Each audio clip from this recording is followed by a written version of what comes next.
కాగితం గాలికి రెపరెపలాడకుండా బరువుంచినట్టు మానవ సంఘం అవినీతి వల్ల చిన్నాభిన్నం కాకుండా ఆచారాలనే బాధ్యత ఉంచబడింది.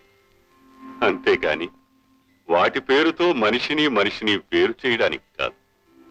సర్వ ప్రాణికోటి ఆ విరాట్ పురుషుని దేహంలోంచి ఉద్భవించింది. సృష్టిలోని ప్రతి వ్యక్తి ఆ పరమాత్ముని ప్రతిరూపం. అన్యవర్ణాల వారు బ్రాహ్మణులను హేళన చేసి, బ్రాహ్మణులు మిగతా వర్ణాల వారిని చులకన చేసి చూడడం ఆ భగవంతుణ్ణి దూషించినంతటి పాపం. పిపీలికాది బ్రహ్మ పర్యంతం సర్వం ఈశ్వరమయం.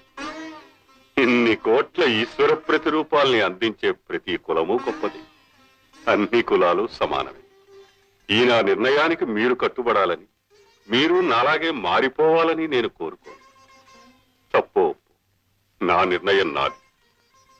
రామ్మా.